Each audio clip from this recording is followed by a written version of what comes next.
So, axe patterns. It's something that can be very confusing, especially when you first start getting into collecting, or you're just kind of researching the hobby, if you're curious about it.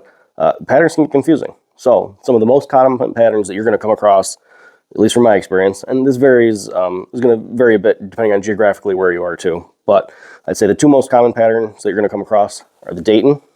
You can see right here, this is an old Kelly wood slasher, and the Michigan pattern. The Jersey pattern, and the Connecticut pattern. The Michigan pattern, you can see here, the pole has a distinguished rounded edge to it. Rounded edge to the pole. And here's a larger example. Rounded edges to the pole. The bit has a bit of a beard, or the head has a bit of a beard, and the toe, the front of the edge, and the heel are rounded. And that's by design. It's to help prevent those from chipping out. Now on a Dayton, you have square edges on the pole, and you don't have those same rounded toe and heel. They're pointed. One of the also notable things about a Dayton is it does not taper, usually, as it goes back from the eye. You've got a heavy pull on that, so it's a nice heavy pulled axe. You have the Connecticut pattern.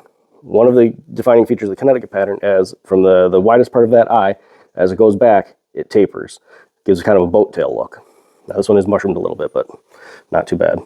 And so here's a plum. Connecticut patterns also typically have tall eyes. Right here, the distance from here to here is taller than that of a Dayton pattern.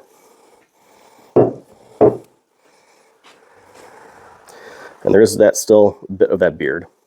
Now, the Jersey pattern. Some of the key defining features of it are it is a lugged pattern, which is the portion here that sticks down below the bottom of the eye here on the handle to give the pattern extra contact with the handle.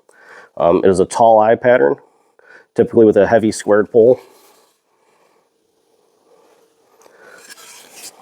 The bit has a bit of a beard to it, typically very straight. It's not usually rounded. You usually see the roundedness in the Rockaway patterns, which is almost like a variant of a Jersey. And a very wide bit.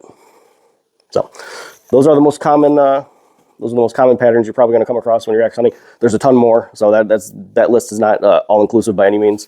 There's a lot more to it, but that'll help you when you start first identifying. All right. Have fun collecting, everyone.